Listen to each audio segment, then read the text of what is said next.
What if I told you Turkey is about to dig a new canal so massive it could rewrite global trade routes, challenge international treaties, and possibly trigger a geopolitical crisis? This isn't just a canal. It's a $20 billion gamble with global consequences. And the craziest part? No one really knows the full truth behind it. Today, we're diving deep into the secret world of Turkey's Istanbul Canal, an ambitious megaproject cloaked in controversy, mystery, and risk. Turkey is uniquely positioned. Literally, it straddles Europe and Asia, and it controls the Bosphorus Strait, a critical waterway that connects the Black Sea to the Mediterranean. Every year, more than 40,000 vessels pass through this narrow serpentine corridor, many of them massive oil tankers and cargo ships. This constant traffic poses a serious risk, not just logistically, but environmentally. Accidents are common, and some have been devastating. Combine that with growing pressure from international trade demands, and you begin to understand why Turkey believes it needs a new canal. The proposed Istanbul Canal would bypass the Bosphorus altogether, providing a safer, faster alternative for commercial shipping. At 45 kilometers long, 21 meters deep, and up to 275 meters wide, the canal would rival even the Suez and Panama canals in scale and ambition. But here's where the story gets complicated.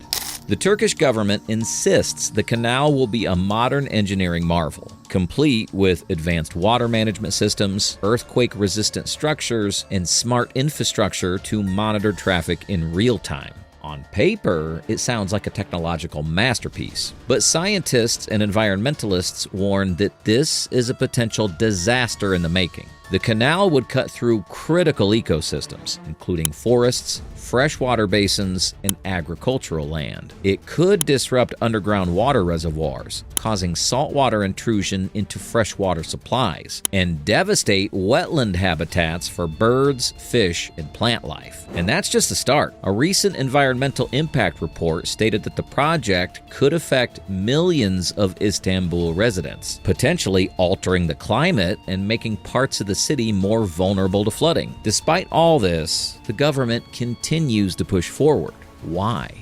Many believe there's more at play here than just reducing maritime traffic. For President Recep Tayyip Erdoğan, this canal is more than an infrastructure project.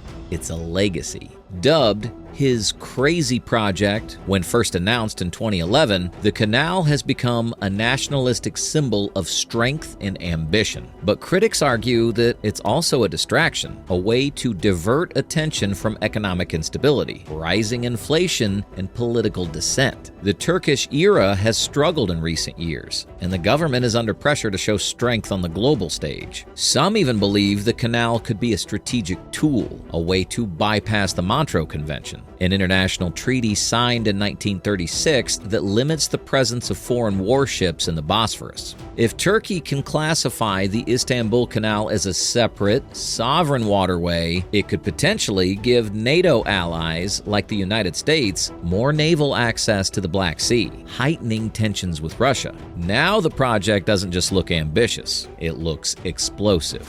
Let's talk money. While the official estimate for the canal is $20 billion, most experts believe that's a lowball figure. The cost could easily exceed $65 billion when factoring in the surrounding infrastructure. 6 bridges, 2 ports, a new town, and a massive road and rail network. So how is Turkey funding all of this? That's the thing. We don't really know. The governments remain tight-lipped about the financing structure. There's been talk of public-private partnerships, foreign investment, and even Chinese involvement, but no clear breakdown has been released. And that's where things get murky. Some suspect the canal's being funded through sovereign debt, which could leave Turkish taxpayers on the hook for decades. Others believe it's being used as a tool to funnel government contracts to political allies, a practice that has plagued many major projects in Turkey in the past. Transparency is minimal, accountability even less.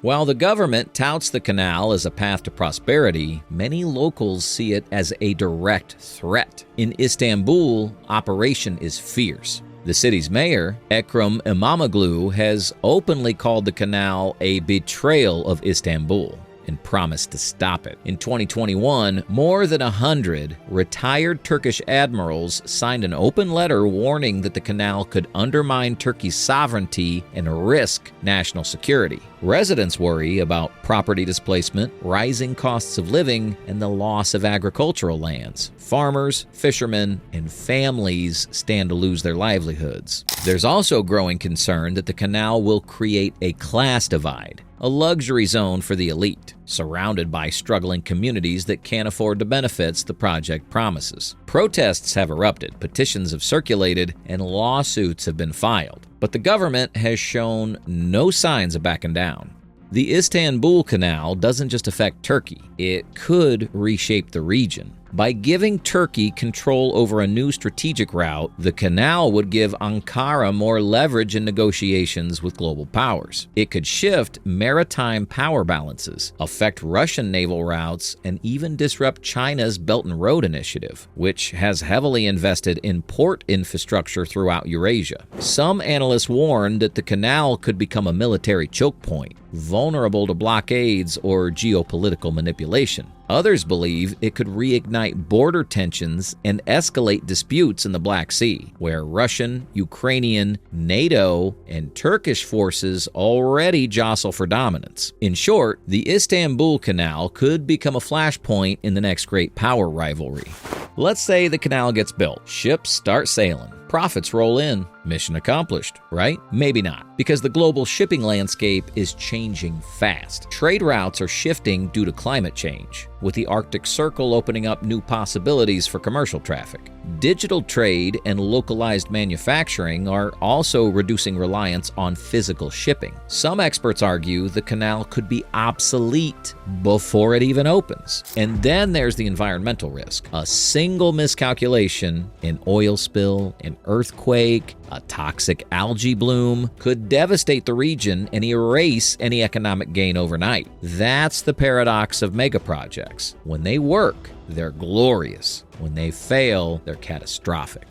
As of now, the Istanbul Canal remains in limbo. Groundwork has begun, but full-scale construction hasn't reached its peak. The government remains committed. The opposition remains loud. Whether it becomes a crown jewel or a cautionary tale depends on what happens next. Will Turkey secure the funding it needs? Will environmental safeguards be enforced? Will the canal reshape the region or sink under its own weight? The answers remain uncertain. But one thing is clear. The Istanbul Canal is more than a megaproject. It's a test of ambition, of leadership, of geopolitical foresight, and of the delicate balance between progress and preservation. Turkey's $20 billion canal project is bold, complex, and deeply controversial. It could redefine global shipping, bolster Turkey's influence, and carve a new future for the region. But it also threatens to unravel ecosystems, displace communities, and entangle the country in new geopolitical risks. So, what do you think? Is the Istanbul Canal a stroke of genius or a ticking time bomb? Let us know your thoughts in the comments below. And if you're interested in exploring more stories like this, from mega projects to geopolitical power moves, make sure to like, subscribe, and check out our other documentaries. Thanks for watching Blueprint, boss.